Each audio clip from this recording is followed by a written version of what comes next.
to tell you about Kimberly Dvorak. She is the award-winning National Security and Border Security Investigative Reporter for TV, radio, and print media. Kimberly is the Senior Foreign Policy Advisor for the Committee for Responsible Foreign Policy. She is the TV correspondent at CW6 News San Diego, as well as One American News Network. Her website is VKD Report. She's an expert golfer, and she is streaming live right now, Periscope.com and Facebook, and you spell that last name D-V-O-R-A-K. Kimberly, how are you? I'm fine. Well, it's Monday. We still don't have all the states' votes counted, and the president's hanging on, and the chances are dwindling every day, or every minute of every day, actually. Yeah, it's not looking really good. Let's start with what we know. There are 5 states where the votes have not been certified whatsoever. They're all leaning in Biden's favor. Georgia has Biden up by 10,000 votes. Arizona has him up by 19,000. Wisconsin has him up by 20. And Nevada has him up 31,000.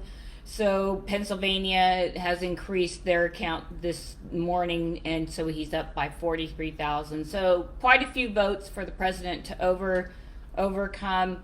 And, I think going into this, we all thought that the mail-in ballot was going to be the issue with this. And with the research that I've been able to kind of look at over the weekend to figure out, wherein lies the corruption with the mail-in balloting. The interesting thing of note is, and there was a story that kind of went around where the ballots were watermarked, and that Trump was going to waiting for all these people to do this, and that they would show that there were these secret, watermarks on all of these ballots. Well, unfortunately, they don't watermark the actual ballot. The part of the election process with the mail-in issue that is harder for, fraudsters and people who go out there to commit fraud on things of this nature are the envelopes. So we are hearing massive reports, and I think this is what the president's attorneys are going to go out and look at. Where are all these envelopes? Because that's where you're going to see that they weren't either real envelopes or they were tampered with, and therefore they would not be counted. So, as far as, going in and doing the ballots, it's easy. What, they do is they take the ballots from people's mailboxes, from nursing homes, as we've heard. They pay people $20, $30, $50 for their ballots in various states around the country. There have been a lot of reports of that. And then what they do is they take the ballots, they vote, they just can take, boiled water, steam, undo the glue on it, pull out the ballot, which they presumably mark however, and then they can put in their fake ballot. And the fake ballots that they can use, they can just go down to Kinko's or wherever and print them on a copier using the right weight paper. So that's how easy it is. So why aren't the ballots actually protected? So I think moving forward, after all of this is settled, and hopefully the president will remain president, but it's not looking great. Hopefully moving forward, those changes will have taken place. So even if people are going to mail in their ballots, that they will be counted. And in the case in some states, and California is one of them, you can go online and see if your vote was counted and who you voted for. So why are we not doing that as well? Hello, Kimberly. Guess what? I'm now with you, but I can just barely hear you on the phone. But of course, I think it's you. I can hear you fine. Anyways, yeah. But what I was just going to say, though, is that, in California, as we look at, of course, it always goes blue anyways, but you can go online and look to see if your ballot was received and that who you voted for was accurate. So why don't we have that in all 50 states? California, that's a no-brainer. Obviously, always going to go blue. But why is this not in all 50 states? And why are the ballots, why don't we have money that's watermarked? We have all kinds of items that actually your driver's license, your credit cards, everything. Why aren't something so important as an election, why aren't they watermarked, those ballots? I think it would cut down a lot on the fraud we see within the mail-in, and what it looks like that it's going to come down to is, people simply, whether they're post office workers or people who collected, the mail or went around to mailboxes routinely and checked to see if people were mailing off their ballots, they just threw those things in the trash. So I think ultimately the trash will be the one where, most of these ballots ended up. However, very difficult to prove, and it's going to be a pretty insurmountable thing for the president to overcome. Yep, and and 92,000 dead people registered in one state. Yeah. I mean, that is unbelievable. Yeah. Did you mention, by the way, the information you sent to me about where you actually have a Democrat that says that he said, hey, Democrats have been stealing elections for a long time. Did you mention that yet? Yeah, we haven't talked about it yet, but that's Rob Blagojevich, who actually just got out of prison. Yeah. Interesting that President Trump, commuted his sentence there, so he was out to kind of talk about all of this stuff. But yeah, this is something that they've been doing for a long time. And I think that, it was an interesting story with the watermark that did go around, that the ballots were going to do that, and they're going to be able to, spring this out there after the election took place. But, what they've been doing this for a long time, and mail-in balloting has always been ripe for fraud.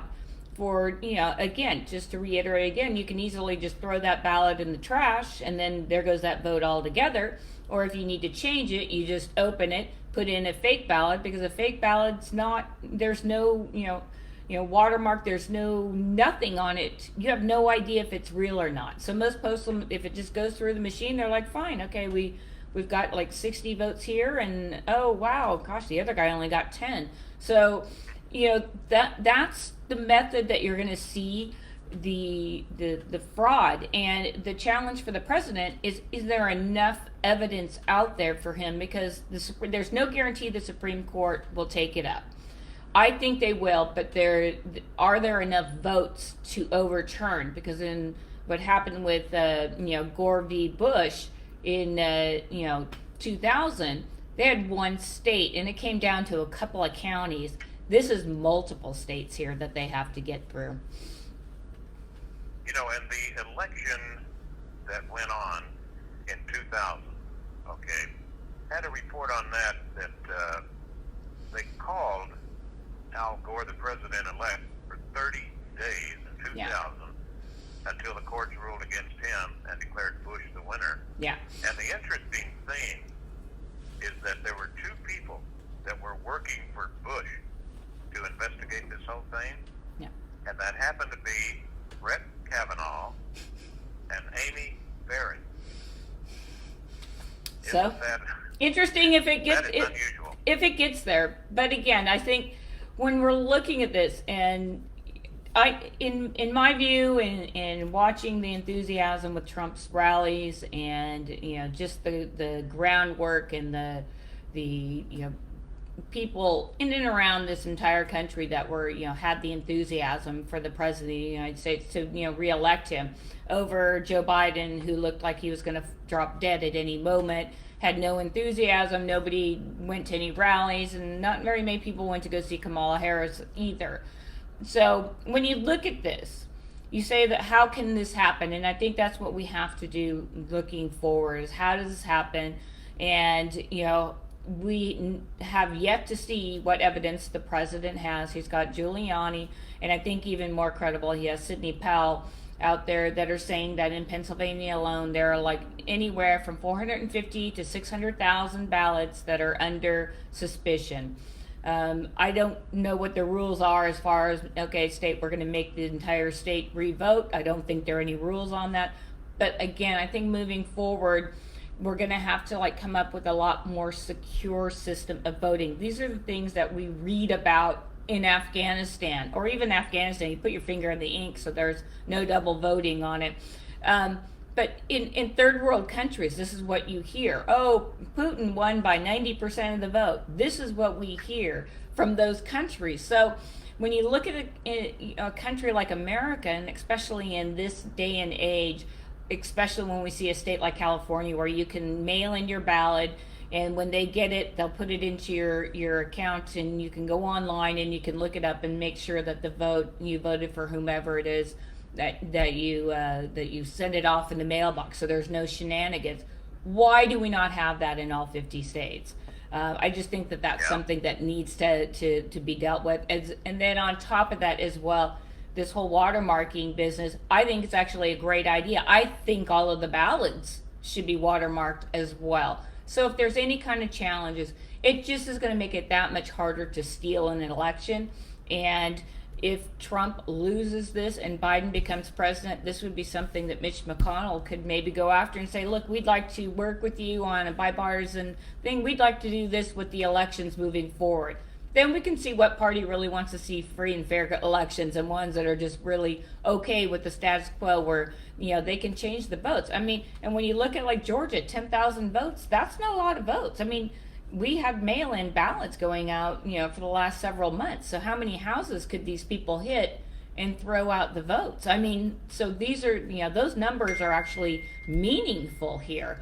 But when you look at this, you just have to look at what we have right now. And for all the naysayers saying, oh, they're just talking about circumstantial evidence and all of this, I will point out on this front as well, a lot of people are in jail from circumstantial evidence. So it is useful, and it is allowed in a court of law. So just, we can take that off the table as well, because people do go away. So there doesn't have to be definitive proof.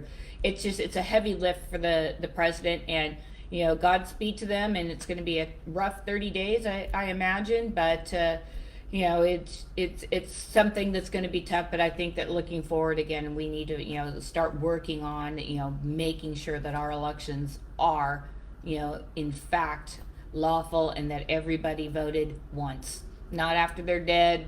No dogs, no celebrities, just that it's one person, one vote, over the age of 18, of course. Yeah, and when you speak about California, the motor voter. Yeah. When you go to get your driver's license, you automatically are registered. Yeah. How in the world do they ever get away with that? You know. Well, this is where a lot of the ballots that they're saying they have issues with, because if the state just says, okay, we've got X number of people we know are paying taxes or whatever, they're mailing out ballots to people that didn't even request them. So if you didn't request a ballot, you're not looking for a ballot in your mailbox. So that's this kind of is in turn where the fraud kind of started taking place. This was a dream. There have been a number of these people who have participated in these frauds, fraudulent voting in past elections. They've come out behind the curtain, so their names aren't given out per se, but they've explained exactly what happened. So when you look at this, I mean, it's just nobody wants to learn from history, but the biggest issue is that these mail-in ballots, you don't know if you got it, you don't know if you didn't get it, and if you didn't even ask for it, these people, it just makes it that much easier to steal an election. Let me ask you this: do you think that the United States postal system, the union, the fact that they are a union and they did come out and endorse Joe Biden, does that worry you at all, or do you think, well, maybe that would be like if Ford, Yeah. for example, in supported Joe Biden, Yeah. Ford just happened to be most of the mail trucks. You know what I'm saying? Yeah. I think there could have been a hanky-panky there. Yeah, I definitely. I mean, it's kind of like when you look at the police officers. Vast majority of police officers are great people. They would never do anything wrong. They're out there protecting the lives and property of Americans every day. Same thing I would have to say with the post office. But there are several people that work there that probably don't like Trump, and maybe they just really hate Trump. And this is where I was talking about just throwing ballots out can be meaningful in a place in Georgia where the count is 10,000. So you have a few people do that. Oh, there goes like 1,000, ballots. I mean, it's not hard for these people to know which counties and districts are primarily Republican, and sure, they might have threw out a few of the Democrat ones as well, but that's happened. And we've had reports where ballots, 500 ballots, 1,000 ballots have been found out in the trash from the post office. But, we just don't see any kind of meaningful criminal prosecutions either after all this stuff is over. I mean, there's a gal down in Texas that got like 3 years probation for voting twice. Well, I mean, if you're stealing an election, voting twice isn't going to get you very far in an election type thing. So they're not really looking at where the real issues are. And again, that's where I think that Mitch McConnell has a real opportunity here to see if Biden does become president. Let's sit down and work on making sure that that everybody voted and they're happy with the way their vote was counted, knowing that they can look at it online. And, if you believe in this, then let's make these changes. You dug up some interesting information. Postal workers found more than 1,000 ballots in Philadelphia. Yeah. On Thursday, 300 in Pittsburgh. But here's the good one, listener. For what it's worth, there also happens to be a record number of 90-year-olds registered to vote in 1 year. And this is during a pandemic. And this is more than at any point in Pennsylvania history. Yeah. 90 years old. Yeah. You know what I think? I think whenever they were filling out these fake documents, that if you hit 9 and 0, it was real easy if you were sitting there, pecking on the board. Yeah. They took the easy way out. Yeah, I mean, it just shows you that, the actual ballot themselves needs to have this watermark or some sort of security measure on it so we can, trace back, and it should be fairly easy to kind of work backwards from the votes to see if they're really legitimately, put out there and actually people actually did ring up and said, hey, yeah, I want a ballot and I'm going to vote this way, and that's where it went. I'm inclined to believe that a lot of 90-year-olds really aren't caring too much about who the president of the United States is too much. But I think the big losers with all of this, if we look at the losers here, other than, the president does not win re-election. The media is a huge loser here. Even more so, the pollsters are a huge loser here. And I think when you look at those two things, they actually really go hand in hand here, because that could be construed propaganda, because for months we heard that Biden was leading in Wisconsin by 17 points. Nationally, he had double-digit leads over President Trump in every single state. And this is the second election where this took place. The second election where they said that one person was a win and that the numbers were very, very off. So the second time round, I don't think there's any way they can get a pass. That's propaganda. That's actually prosecutable. And of course, we don't have the DOJ that's really worth doing anything about it. So that probably won't happen moving forward. That needs to be addressed as well. I also think that the media needs to come up with some sort of organization, National Press Club, not being one to want to put these new parameters in place. Doctors and lawyers, they have associations where if they do something wrong, they can lose their medical license, they can lose their license to practice, they can go to jail, things of that nature. The media needs to be held just as accountable on this front. And I think The problem with that is the free press, that's part of America, the free press. No, it is the free press. But if you're working for the New York Times, you're working for the Washington Post, you're working for ABC, that's clearly a media outlet. That can happen there. Citizen journalists, that's a whole different ballgame. They can do their thing on Facebook and Twitter and not anything like that. But you want to work for one of the media giants, you have got to be held accountable, because each and every one of them, not one of them said that the vote was even within striking distance for President Trump. This is 2 elections in a row. That's propaganda, so that needs to be changed. The last losers I'll put in here are the people who voted, I believe, for President Biden here, because we're going to see the Paris Climate Accord re-signed. We're going to re-sign with who? The health organization that allowed the COVID to come attack our country in the first place. And there's going to be big tax hikes. Gas, even out here, where it's about $2 a gallon, will be going back to $4 or $5 a gallon. So to all of those folks that like cheap gas, forget about it. That's right. Well, if you want excellent reporting, just remember about this. Kimberly Dvorak, you got it? The KD Report. Thank you, Kimberly, and look forward to our next visit. Okay, bye.